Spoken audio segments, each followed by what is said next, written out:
message of that person. If you want to look at the let's say, for example, at the grades that the students have been able to get in school.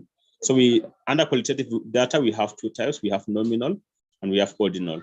So ordinal is categorical, like orders, and then nominal is just discrete without any kind of value assigned in terms of the ordering does not matter for nominal. So, for example, we can say men and women, or we can say women and men. The numbering does not matter. But for ordinal, we have to describe the order in which the information is being, the information of the data is being described. So, for example, if we are looking at the economic status, we have to categorize specifically by low, medium, or high. So, low and medium, we cannot say medium and low, because each category has a value assigned or a kind of characteristic assigned to it. And the second type is quantitative data. For quantitative data, we have two types. We have discrete and we have continuous data. So discrete is those kind of those kind of data that has specific data points. And remember, we are dealing with quantitative data for this particular definition. So the quantity explains the kind of data that we have. So the data that we are describing, it explains as a specific quantity. So for discrete, we have the actual numbers. We do not have continuous things like a number line or the time or things like that.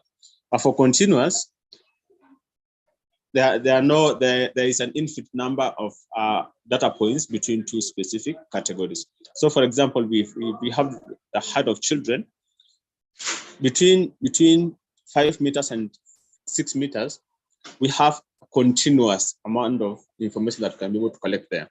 So you can say 5 meters, 20 centimeters, 5 meters, 22 centimeters. So that's why we call it continuous data, because on the number line, we do not have specific stops, but we just have a beginning and the end. As compared to discrete, which is literally what the word discrete means, is specific definitions. So specific values, specific category. So those are the two types of data we have. Then we go to types of journalism. For types of journalism, we have several types. And the first one is investigative journalism. Investigative journalism deals with the unveiling of matters that are conceived either deliberately by someone or in a position of power, or accidentally behind a chaotic mass of facts or circumstances, and then its analysis and exposure to all relevant parts of the public. So what we are doing is we are investigating a particular point or a particular topic. So let's say, for example, the amount of revenue that is being generated from oil sales in South Sudan. So what we are doing is we are investigating the data that is not really publicly available, but kind of hidden either intentionally or unintentionally. So the reason we are saying it intentionally is somebody maybe can try to hide that data intentionally to maybe conceal something that they are trying to hide from the public, or to minimize the issue of accountability or scrutiny that can come as a result of that data being revealed. So that's where now they can be able to hide that data. But then investigative journalism now aims to get that data uncovered so that we can be able to trace and be able to hold people accountable. And then accidentally, sometimes you might have, let's say, an organization has done a research, or even the government has, let's say, published the information in a particular way, in such a way that there's some huge mass of data. For example, if we have, let's say we have done a housing and population census. So that census provides a lot of information that we can be able to uncover from the huge mass. Then we can be able to now, depending on the kind of topic we are researching on, then we can be able to investigate and pick out that particular points and data that supports the point. And then online journalism or digital journalism. This is a contemporary form of journalism where editorial content is distributed through the internet, as opposed to more traditional forms like print and broadcast journalism. And then opinion journalism reports on a topic using subjective ideas rather than objective facts. So things like podcasts, our opinion journalism, things like a YouTube channel, somebody like, let's say, giving a review of the trending topics and stuff like that. That is an example of opinion journalism.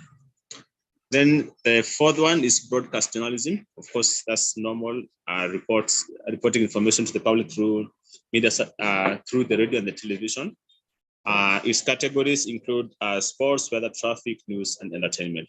So broadcast journalism is really objective journalism, whereby we are is objective journalism, whereby we are reporting the facts as they are, as opposed to things like opinion journalism, whereby the reporter is giving their own opinion of the facts that they want to report on. Then the last one, which is really the focus of what we are going to learn for the next few classes, is data journalism or data-driven journalism. This is a journalistic process based on analyzing and filtering large data sets for the purpose of creating or elevating a news story. Data journalism is a type of journalism reflecting the increased role of numerical data in the production and distribution of information in this digital era that we are in. It reflects the increased interaction between content producers and several other fields such as design, computer science, and statistics. So what we are doing now is, as opposed to traditional forms of journalism of, let's say, like just going to the field and reporting the things that are happening, data journalism is whereby we are taking specific kinds of data that are related to the point that we want to address, and then using that either to create a news story.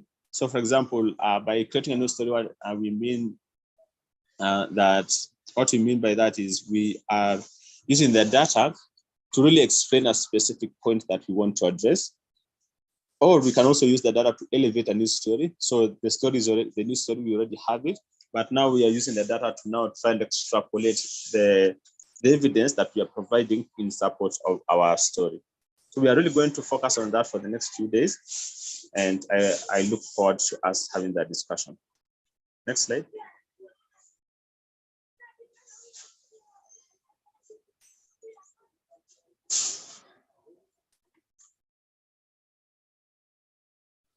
So now we are diving specifically into data journalism. And somebody says that evidence suggests that data journalism is the journalism of the future. And we can also say that it's the journalism of the current digital age, because there's a huge extrapolation in the amount of information that people have access to, not just the information, but also the quality of that information. So now,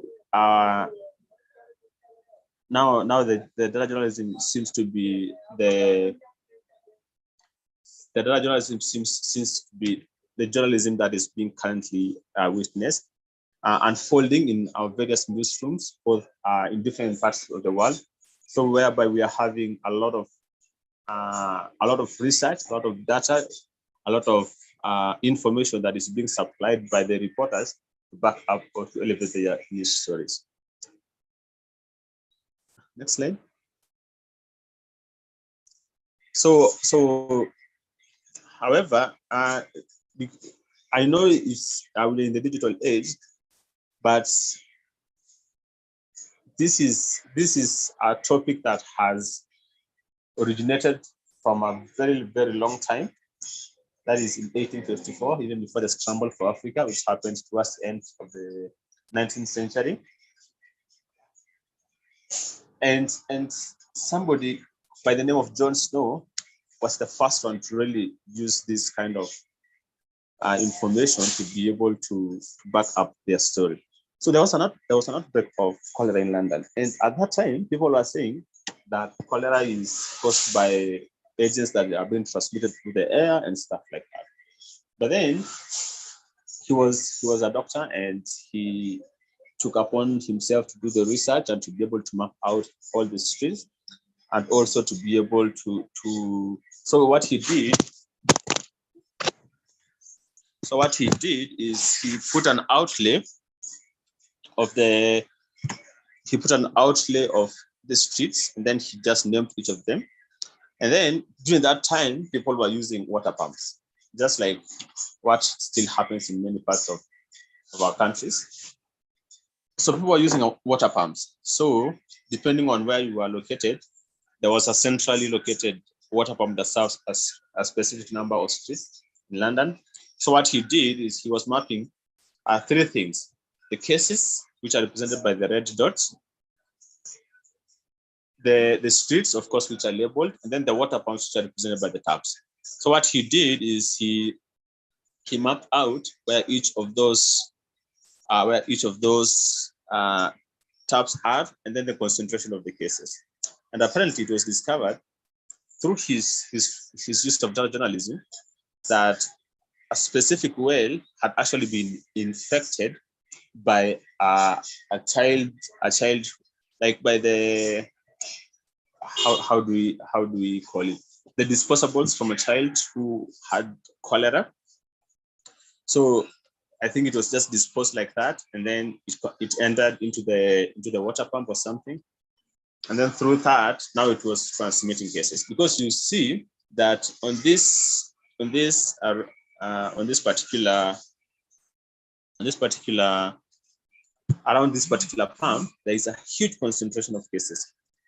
And then, of course, the further away you move from that water pump, there are other water pumps that have zero cases around them. So that he was able to use the data to be able to map this story. And then through that, now the discovery that cholera is being transmitted through contaminated water, and then now was able to bring about a stop to the outbreak by just turning off that tap, and then the cases just disappear by themselves.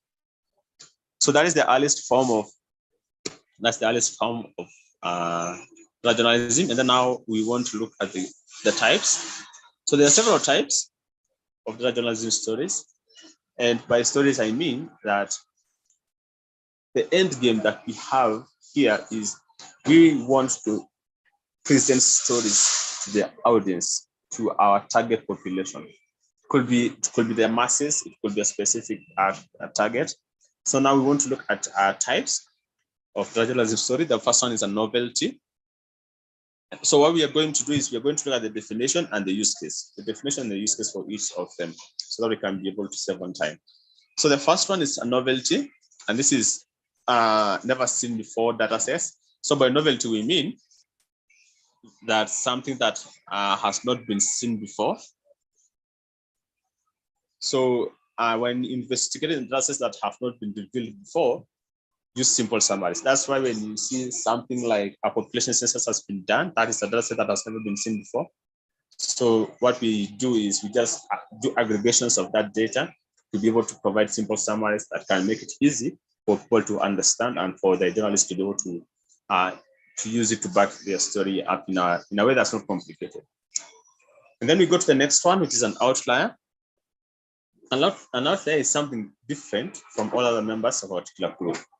So here, what we are doing is we're investigating a particular set of data, and then we try to find the thing that stands out from the huge mass of data that we have. So things that pop out, things like, let's say, for example, a country that is categorized as, let's say, for example, it's a third world economy, but then the unemployment rate is very low. Then now we can be able to pick out definitions and explanations that back up the outline that we are witnessing from the data. Then the archetype is really the inverse of outlier. So an archetype is a very typical example of a certain thing or a certain person or a certain characteristic. So here what we do is we are modeling. So what we mean by modeling is the data we have, we use it to explain that the fact that, let's say, a typical graduate in South Sudan who has done computer science, what is their average annual salary, average annual income? Where are they more likely to live in? How long are they likely to work before, let's say, for example, they can buy a car, or they can be able to, or how long do they stay in a particular job? So that's what we mean by an archetype. So we model what an archetypical characteristic that we want to represent stands out, shows not shows, but what it actually shows, what you can be able to stand for. Then the next one is trends. So time series change of an event over time. So here the caution is to be conservative in making overarching conclusions. So let's say we are doing an economic forecast, or we are doing a forecast on the enrollment of students who have done primary level to high school level. So what we do is, the caution is to always try to refrain from making extremely ambitious goals or extremely ambitious conclusions. Then debunking, of course, that's fact checking. In another term, debunking, using data to disapprove a common misconception. So what we do there is we showcase instances of failures that back up the point that we are having. And the last one is forecast. So forecast is calculating or estimation of future events. So the danger also with that is to there's a risk that we might make our forecast to be too fitting. So by fitting is the model that we have in our mind, we can sometimes be tempted to really make it up, like squeezing to really prevent it from preventing the forecast from really trying to tell us more from, like, it's like preventing the data from speaking for itself. So when doing a forecast, I try always to toe the line between being conservative and being over-ambitious. So what you need to do is to ensure that the data that you are using, you can be able to use it in a way that is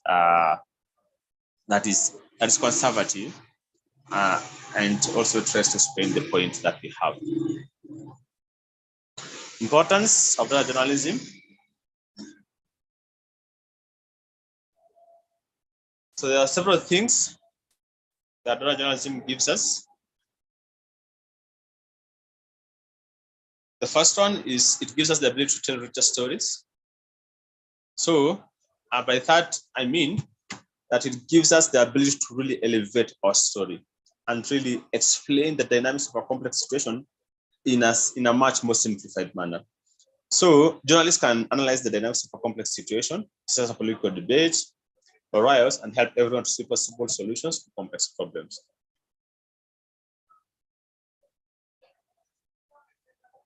The next one is we can use data.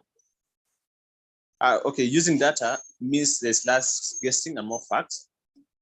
Journalists don't have to rely on quotes of sources who tend to deny everything. When they come under pressure, they can reveal how abstract such as unemployment affects people based on gender, education, and things like age, and also the place that they come from and stuff like that. So what we mean by that is really the data takes out the form that creates a mist that clouds people's opinions and clouds people's perspectives. So what data does is it gives you an objective view of the situation just the way it is. It prevents you from, let's say, for example, from making your own conclusions, making your own judgments and stuff like that. It gives you the ability to really stand on the fact and explain the point that you are trying to explain to the audience in a way that is completely independent of your own opinion on the said topic, and brings out the relevance of how they can be able to apply in their own context. It also makes reporting more efficient. Reporters frequently collect information from the same sources over and over again through things like census surveys, police reports, or health reports. Obtaining and organizing this information can be made infinitely more efficient, even totally automatic, by keying into the data behind the reports. So what the point that is being made here is that it gives us the ability to really improve the efficiency of our reporting.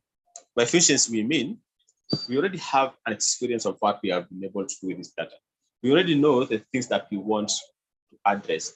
So for example, we can find that we have information of, let's say, 1,000 hospitals that give maternity care to women in, let's say, Western Balgazar state. So what the data journalism gives us the ability to do is it gives us, first of all, the base of explaining the kind of story we want. So do we want to write novelty? Do we want to tell the story of an outlier? Do we want to explain an archetype? So it gives you that. So it really, and then from that, you can be able to now know exactly the kind of information you want to look for from the mass of data that you already have. So it improves the efficiency because it saves on time, because it gives you the ability now to categorize and systematically explain what you want to achieve. Next one is it can provide deeper insights into information that will be difficult to find or prove. Data journalism locates outliers and identify trends that are not just statistically significant, but relevant to compiling the incredibly complex world of today. The journalist uses data to pinpoint outliers, areas of interest, or things which are surprising. So let's say, for example, we have a Bitcoin trader. He's a high school, he's a campus graduate, for example, who has done, let's even say, journalism. So what data journalism does is, if let's say, for example, we're investigating the story of this guy, for example, who is making millions from crypto, it now gives us the ability to now be able to understand the complexity of how wealth is created, the complexity of does your age or your exposure or the education that you have gotten determine the kind of success you'll have in the crypto market. So it gives you the ability to get more and more deeper insights from the information that you have, rather than just if we were just trying to write a haphazard story.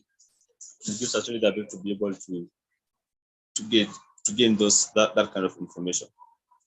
Then the last one is journalism can use data to transform something abstract into everything, into something everyone can understand, by creating personalized calculators to help people make informed decisions, let's say when buying a car, education, a house, or deciding on your professional path.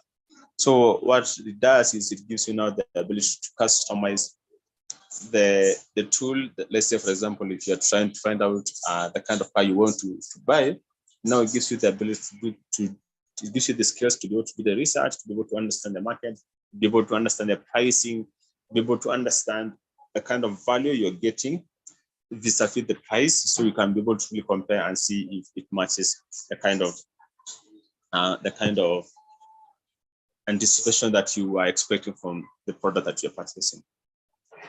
So that marks the introduction of the end of the introduction for data journalism. So maybe now we can take a few questions. Because I know I've just zipped through the slides. So Bidawi, you can go back to the previous slide. Let's go back to the previous slide. Yes, thank you. So there, I think we can take a few questions before we move to data storytelling.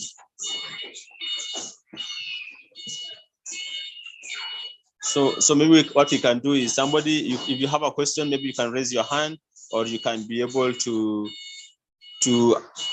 so you can raise your hand and then unmute, or you can be able to text your question through the chat. Yes, Joseph Henry? Yeah, my question is about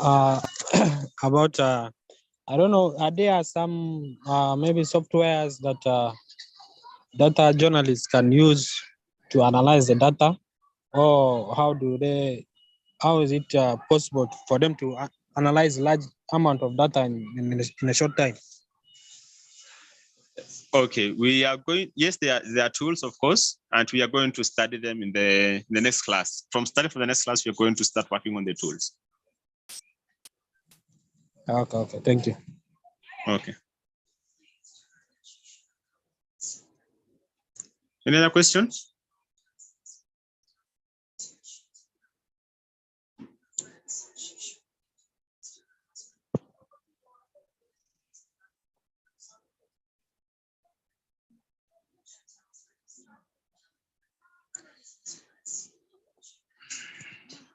I have seen a question posted, but then it has disappeared. Why is it so hard for journalists to report the hardest political clues that come out of the government politics? Okay, Elikana, let me answer that previous question first, and then we can deal with yours. So really, the issue with journalists reporting on government on the issues facing the government is there are several things that come into play, and one of them is the complexity of the media landscape in that particular country. And then, of course, the links that maybe if there's no separation between journalism and the state, so you find that some people in the journalism space are trying to gain something special for themselves through their reporting. So it makes their reporting biased, and it prevents them from calling out the government the way they are supposed to. And also, of course, it depends on the skills that the journalists have and the exposure that they have, and how much do they know they are right. So it's a factor of so many. It's a product of so many factors that can be able now to give the journalists the ability either to report in an objective manner, especially on things related to the government, or if they are reported to be subjective. So I hope the answer is clear. Elikana, you can ask your question.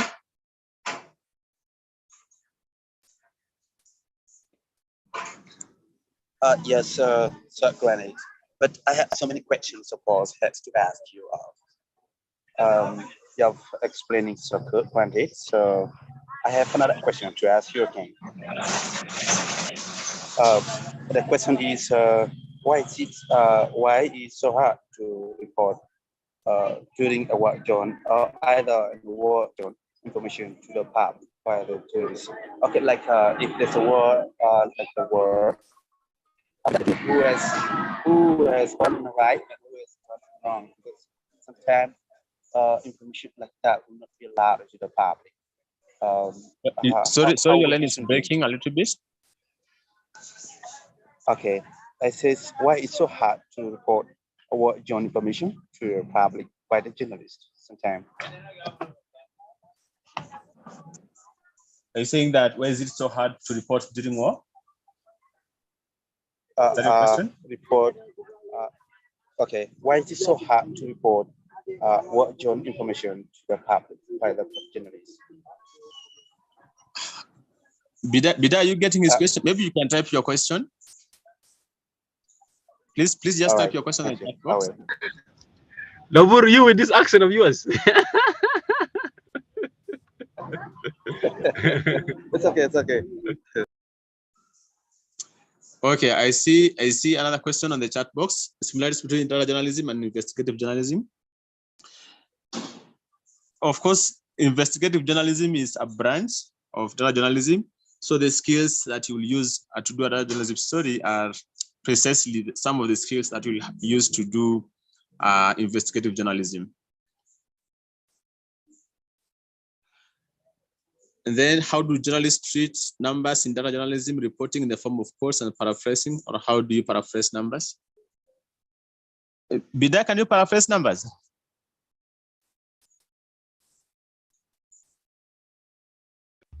No. Bida, can you paraphrase numbers?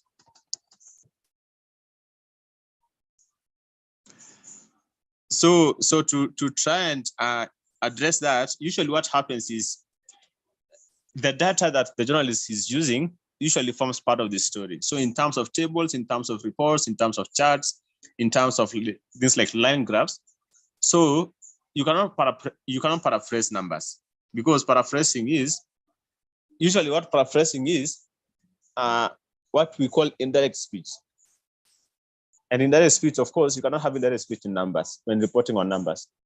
So what you do is instead of paraphrasing, you customize and make it in a way that is presentable and that is easy to understand, using things like graphs, line charts, and stuff, which are some of the things we are going to study towards the end of our classes.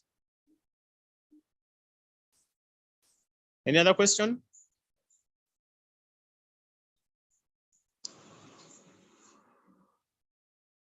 Okay, I think we can continue.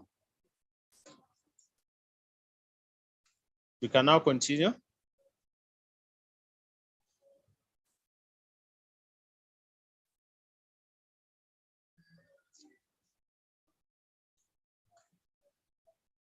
So what now we are going to do is do data storytelling.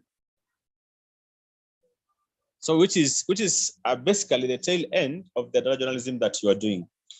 So at the beginning, so data journalism has several parts, including identifying the story that you want to work on, then collecting the data, then analyzing the data, and then now telling the story in a way that the target audience can be able to understand. So what we are going to do is we are going to handle data storytelling for today. And then starting from next week, we are going to now see how you can be able to collect the data, how you can be able to analyze, how you can be able to identify the story to be able to come up with. And then from there, now we can be able to go to doing graphs and other kind of visualizations that we're going to use. So we're going to do some definitions. So we're going to do 2 definitions, and the reason I chose both of them is both of them really explain a lot the points that we are trying to make for data journalism, for data storytelling. So I just decided to pick both of them rather than just picking one.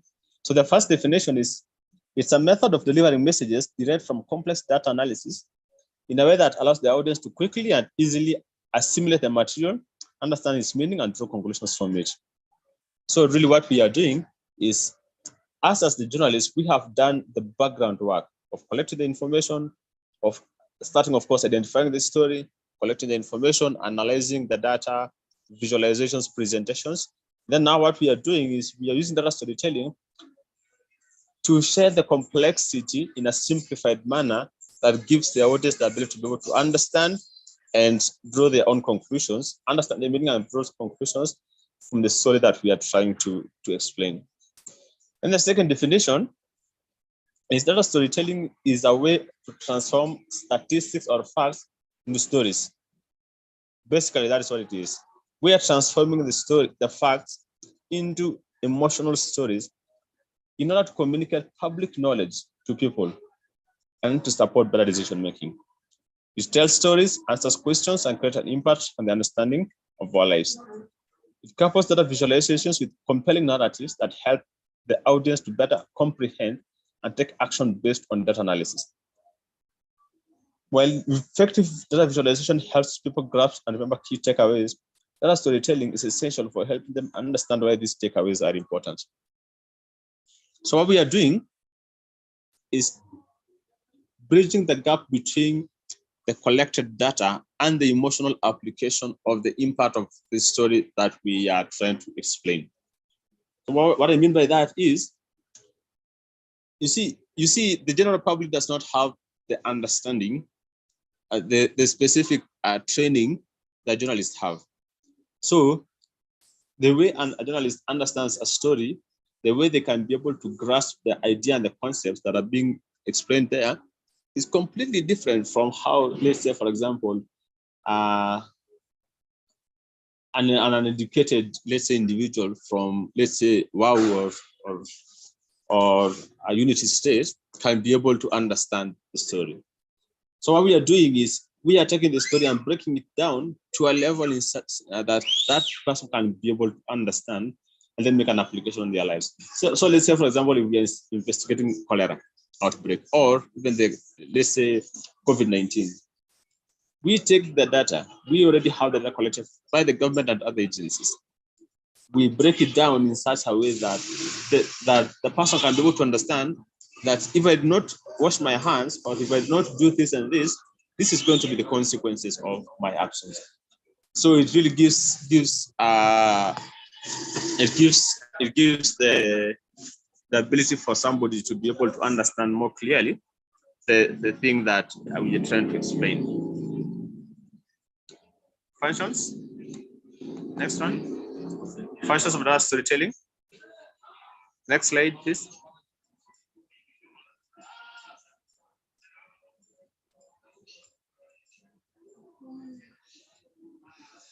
Okay, so we are going to look at 4 functions of data storytelling. So the first one is it gives us the ability to understand the user and the system by communicating complex dimensions of the user and the system's needs, and so it creates a space to explore opportunities.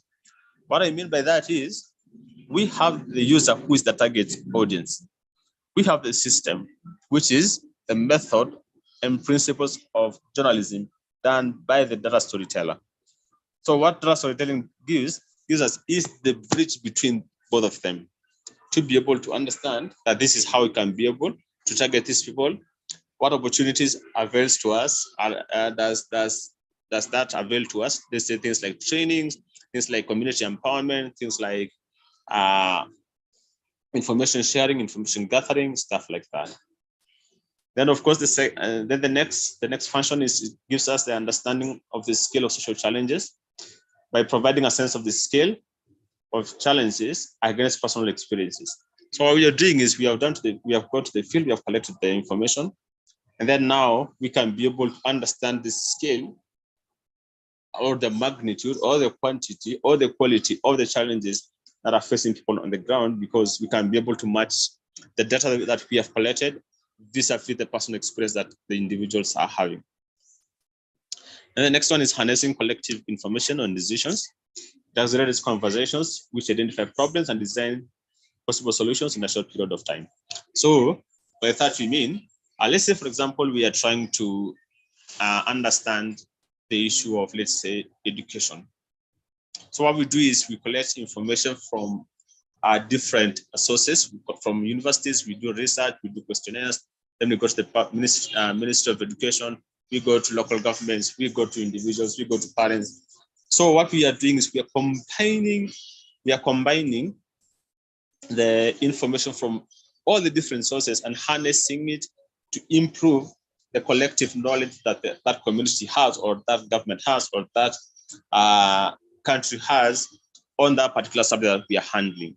So data storytelling gives us the ability to be able to really make it have a glue or a center, a spoke that gives us the ability to be able to gather all that information and improve our collective knowledge in that particular topic.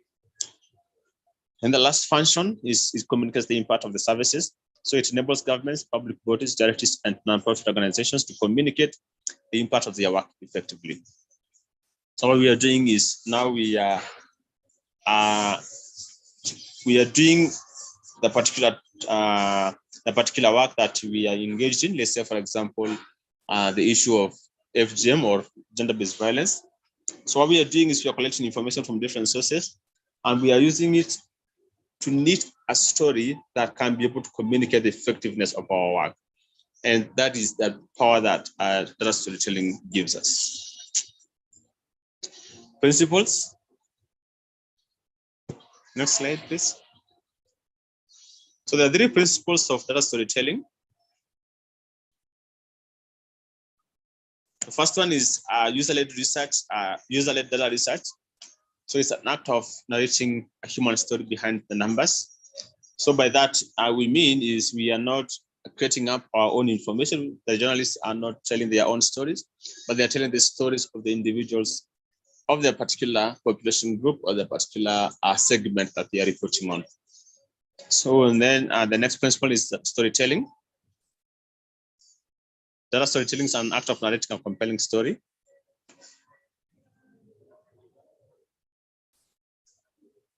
So I see Vida is doing something.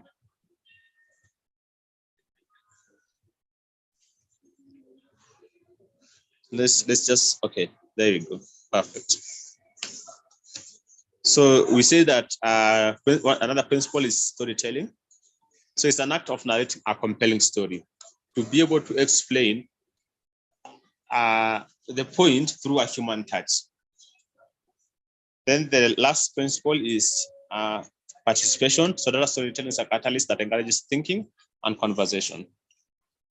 So by that we mean, like, the target audience can be able to participate in the research process. So through the research process, we can be able to open up new engagements, new conversation, new lines of thinking, be able to give us now the ability to be able to engage the audience in a way that is productive, in a way that produces more content, more value, more impact in the communities that we are trying to engage in. So if you can be able to match all those principles, you can be able to really be effective in your work of telling data, of telling stories through using data. So tips for data storytelling.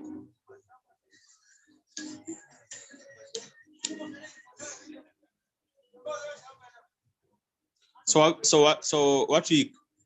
for the questions, what we can do is we can write all our questions in the chat box, and then Bida can be able to compile them for us so that we can be able to answer all the questions at the end. Instead of, because I see people are giving questions, which is very, very, very wonderful. But now we need to first of all finish the particular segment, and then we can be able to answer questions at the end. So tips, the first one is never present a single number as it gives the audience no context. So let's say, for example, if you're providing information on, let's say, the impact of floods.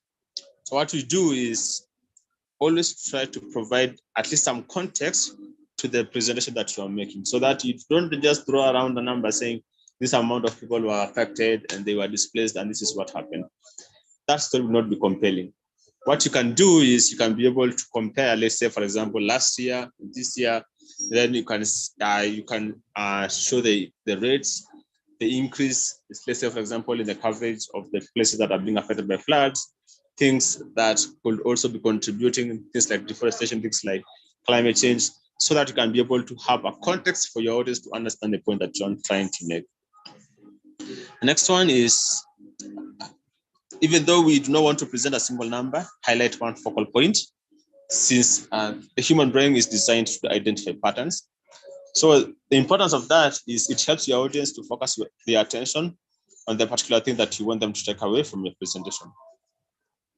So as much as you're trying to provide the context, and of course, which is compulsory for you to provide the context, always try to have key takeaways that the audience can be able to take from, so that when all is said and done, at least they can be able to have one or two very strong points that they have learned that they can be able to engage in.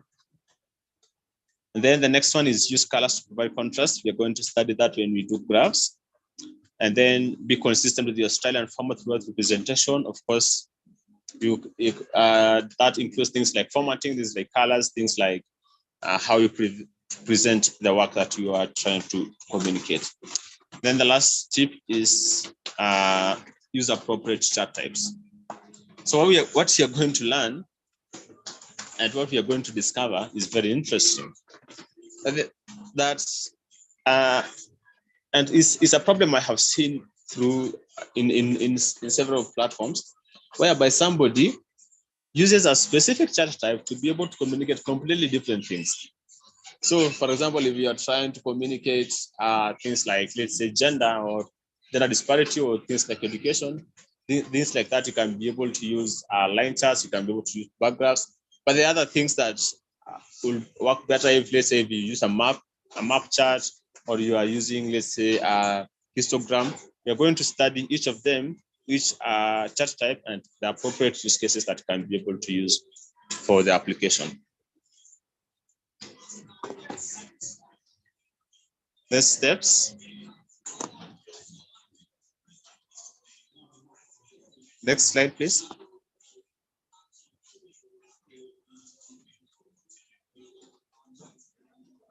Next slide, Bida. Okay, so now by steps we mean is the process of designing your data story. So the first one is, of course, you have to identify your driving question, which is what do you want to know, what do you want to research, what is the topic that you want to address. And then after the driving question, we go to data research. So what will be the ideal data sources to answer your question? Does the data set exist, or do you have to go out and find the data through things like questionnaires? Do you have to do more research? Do you want to do desktop research? Do you want to do field work? So the question that you want to address will determine the kind of data research that you're going to to undertake to be able to answer your question. So what you realize is for these steps, one step leads to another. So step one affects step two affects step three affects step four, and so on and so forth.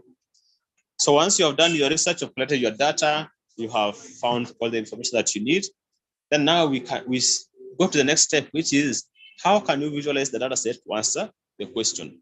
So this is now where the application comes in of the data set, the visualization that I said that you can be able to use. So while visualization will be appropriate to be able to answer the question and to be able to use using the data that you have collected. So visualizations, then from visualizations, we go to data engagement. So what do you want to find out? What questions will help to analyze data and turn it into actionable insights? So you'll find that once you have done the research, the next three steps will run concurrently, because we can be able to switch them and then be able to merge them into one step. So by that I mean is the data engagement, the questions that you want to analyze, the questions that you want to answer will in a way determine the kind of visualization that you use. So for example, if you want to, is it increments? Do you want to highlight an outlier? Do you want to highlight an archetype? Do you want to highlight like, for example, what question do you want to highlight? Then that will also play a key role in determining the kind of visualization that you use. Then the last step is sharing learning. So the findings from your research, how do you want to diffuse the lessons that you have gained? How do you want them to be turned into actions? Do you want to engage the government? Do you want to engage local communities? Do you want to train them? Do you want to share materials? Do you want to, let's say, engage in more research? So sharing and learning will determine the kind of steps that you take on from there. So that is the step of the data storytelling from the beginning up to the end, from determining the question that you want to address to sharing, learning outcomes, learning actionable points that you can be able to share with your target audience.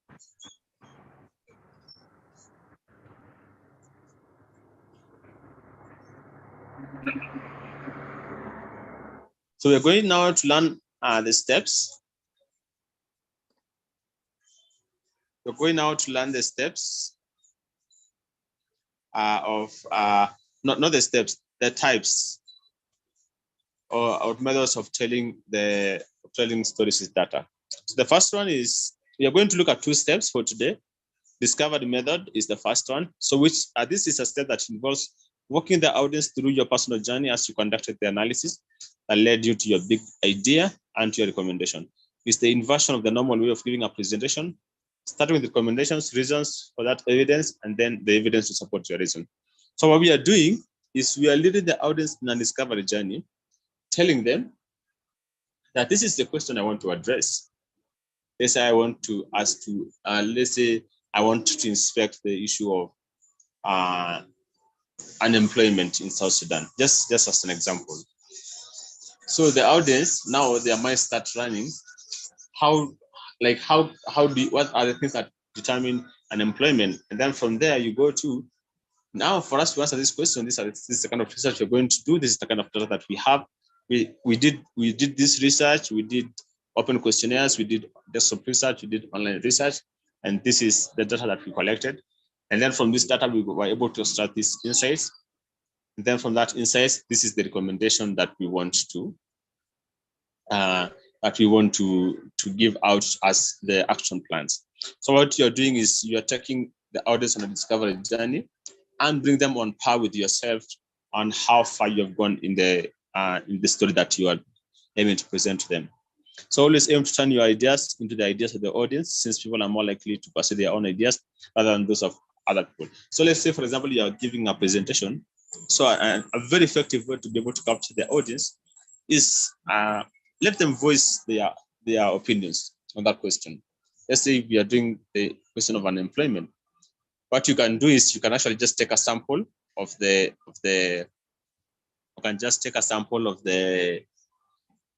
of the audience, then ask them random questions like, what are the things that affect unemployment? Is unemployment high? Is it low? Is it biased? Is it well being reported on? Is it being given the attention it deserves? Is it are the factors caused by a human error? Are the factors being driven and perpetrated by, let's say, by the government? So if you give the audience the ability to be able to turn, to be able to give you those ideas, then they are much more likely to buy into the recommendations that you're going to have, because they will feel that they have been engaged, they have been involved in the participation and in the kind of output that you're going to have at the end of your presentation. So normally what happens with a PowerPoint is you're giving recommendations and then you move backwards. But for data journalism, using the discovery method, you can be able to move step by step from the beginning up to the end. Then the next method is the how we got here method. So here is we are starting with the end in mind, like the how we got here, like the particular point that we want to achieve, and then we identify the steps that are involved. So the techniques involve the following steps. First one is identify the 3 elements of your data. The beginning, which is the context. We say that we do not give out information without any context. The challenge, the question we want to address, and the end of your story, which is the solution or the recommendation that you want the audience to take away when they go home. So focus on the most important information. So this will be determined by the kind of question that you want to address, and mostly focus on the end of the story and also for the challenge. So you can, if you put your emphasis a lot on the challenge and the solution, then you can be able to really get the information passed out to the audience in a correct way. So the only recommendation for this is be real and open and honest with all the facts. Don't manipulate the data to suit your own interest. What you can do is always ensure that you are working in a way that takes out your opinion and just addresses the question right as it is. So those are the 2 methods for telling stories with data. Moving towards the end of our presentation, before we take the questions, so which are just the resources that you can be able to use to start your work. So we are going to post this PowerPoint on the platform once the presentation is done, so that you can be able to go through and see how you can be able to discover for yourself as much information as possible. So be done. Next slide.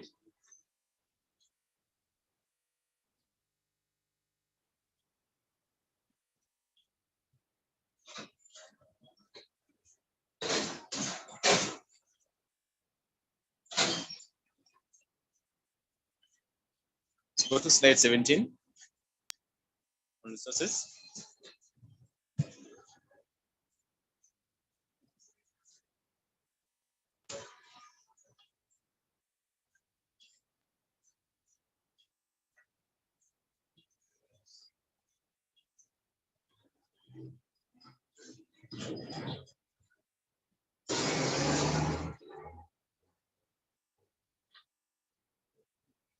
Okay, thank you. So now we just want to share the resources, and then we'll address the questions. And I have categorized it into three portions, and I will highly recommend that we go and study the things that the resources that I'm sharing, because they really form a background and a context for the things that we're going to start working on from next class, especially for data visualizations. So these are people who are really engaged in using data to tell stories. So the first one is Al Jazeera Labs. That is their Twitter link. And what you can do is just go to their link and then go to the media files that they have used. Then you'll be able to discover the way that they are using data to really customize the visualizations and the presentation that they are making. You'll be able to make really stunning work.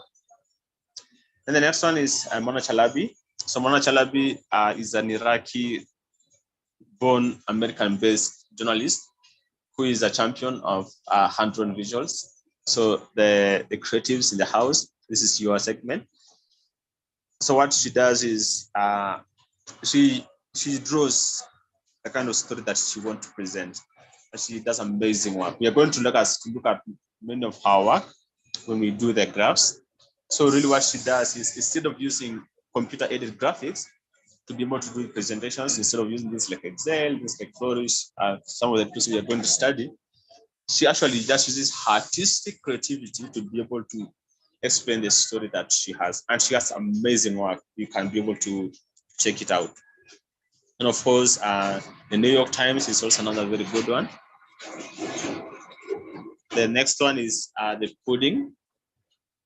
So with that, next slides, please.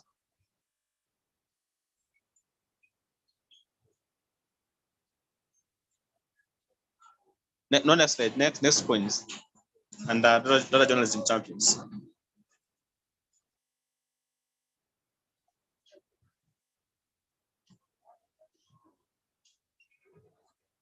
Bida, are you there?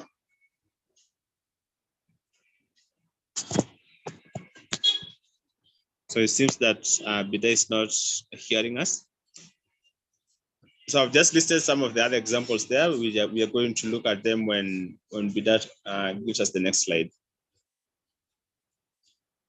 So really the essence of this class today was to really just give us a background, a context that we can be able to build on in the next upcoming classes to be able to really help us address the particular questions that we want to achieve by giving us a basic understanding of what data journalism and how we can be able to use data to be able to do the explanations and to be able to tell the stories that we want to share. I'm just going to address some of the questions in the chat box.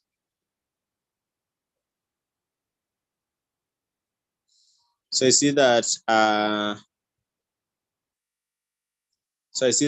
Bida has addressed that question of paraphrasing the numbers.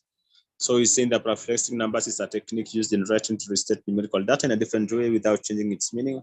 It's often used to avoid repetition of numbers and to make the text more readable.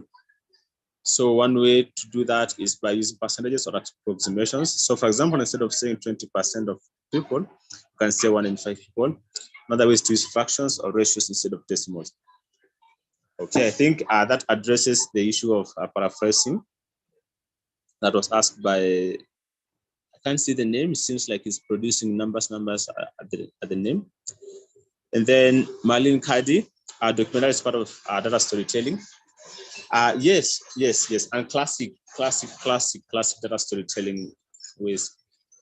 If you want to really understand data storytelling, you can use documentaries as one of the ways to study. Don't just watch the documentary, but watch how the person doing the documentary is addressing the question that they are trying to address. So documentaries is an excellent example of data storytelling. So is it horrible and horrifying of someone leaking out on information that are an analysis and lead to long thread? What should be a grand solution for journalists to defend himself? I don't know if I understand Ilkana's question. Maybe he can unmute and ask the question. Bida, are you there? Seems like Bida has dropped out. Yeah, I'm here.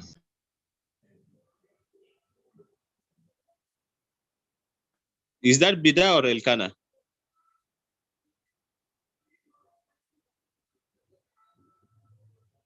Hello, guys. Can you hear me? I am here. Can you hear me? Yes. Okay, it seems that the presentation has dropped, but we can address the questions for now. So Elkana is asking a question. Okay. I'm not sure if I understand the way he has worded the question, saying why is it horrible and horrifying of someone leaking out an information that are an analysis and lead to long thread? What should be grand solution for journalists to defend himself? So if I understand your question is, okay, see, Bida is sharing on the screen. So if I understand your question, I think it's the issue of leaking out information let's say if you're investigating a story. So the danger with that is, especially if you're trying to uncover a story that is sensitive, it can be able to lead to threats. So usually the advice on that is to always try to be as anonymous as possible when you are trying to, and of course, don't just post information without verifying it. What you can do is once you have already verified the information and you have clearly proven to yourself that the information that you're sharing is the legit question, is the legit information. Always try to hide your anonymity so that you do not say that it's me who has posted this information and all that, because that will draw unnecessary attention to you. So usually what you do is try as much as possible, even if you are using social media accounts, you can use that party wording or stuff like that to be able to really hide the anonymity of the person who has discovered the information. So Joseph Henry is investigative journalism is an example of journalism. Yes, you're very correct. It's part of the investigative journalism is one of the journalisms. It's actually one of the examples that we listed above. Any other question? Maybe we can do a few more questions.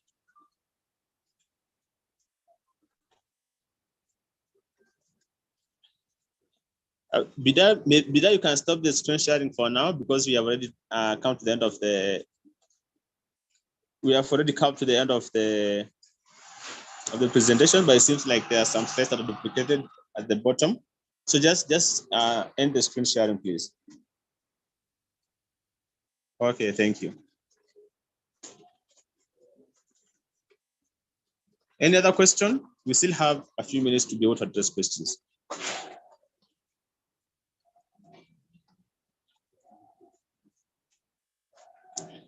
Okay, it seems that there are no more questions, so I can.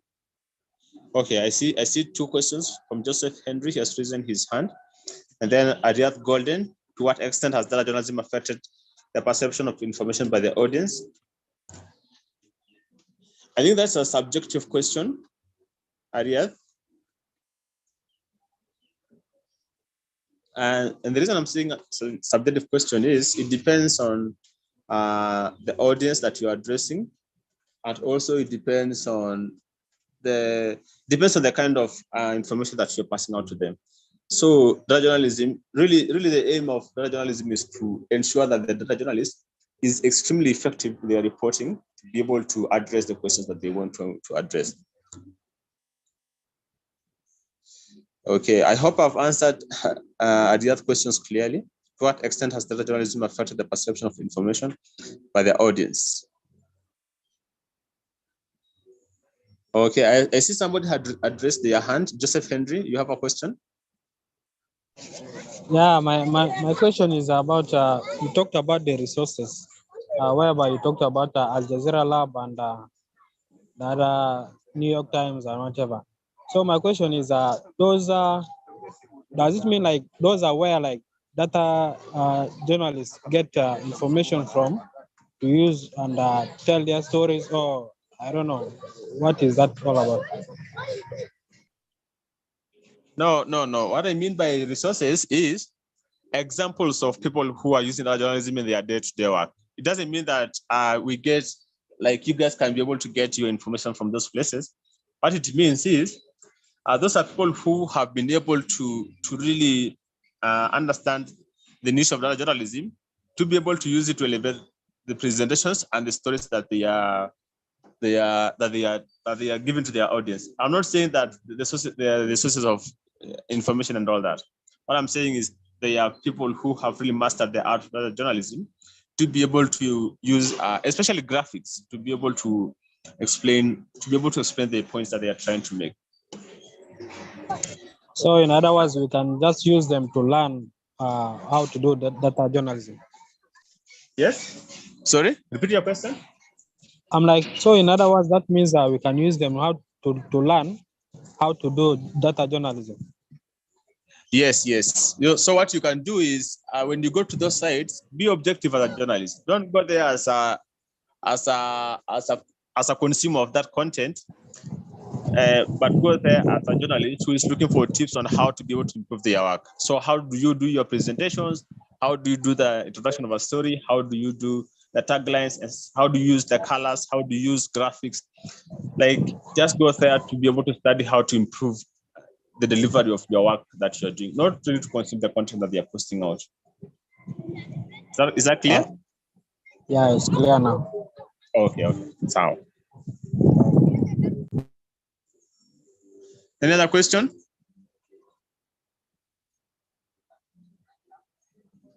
See, people are putting the questions in chat box. So the attendance has been posted there for us to be able to make sure that you sign the attendance. So the other question being asked by Christopher is, what is the background of the formation of journalism? I'm not sure if you understand that question clearly. What do you mean by background? It's just your normal day-to-day work. But instead of just doing it in a random way, data journalism gives you a systematic way to be able to do the data journal, to be able to do your day-to-day work. It's not like that it's something different. I'm completely detached from your day-to-day work, but it just gives you a template or a system to be able to use in your day-to-day work.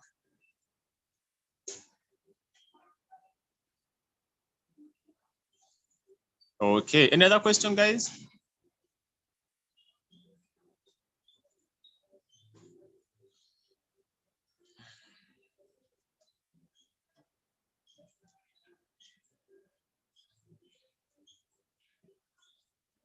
Marlin Kadi has a comment for Bida. So Bida, make sure that you do the edit.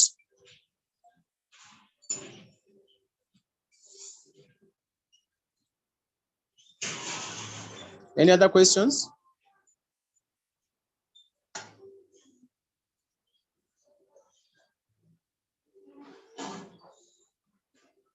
Okay, I think there are no more questions, so I can just give the presentation back to Bida to give us instructions from there. Thank you everyone for the participation.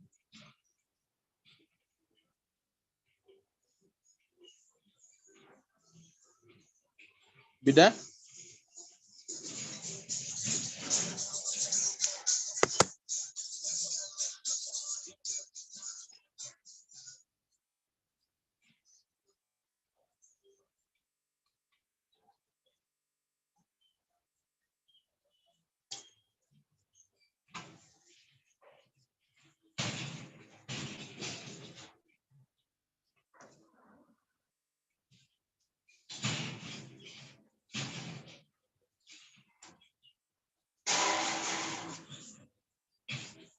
Okay, thank you for the presentation. I really enjoyed the class today.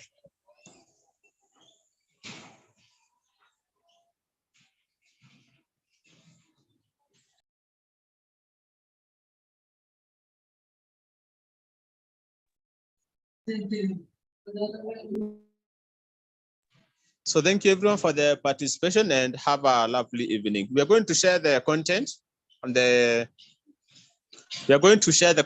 next in the Google Classroom link, so that we can be able to go through it.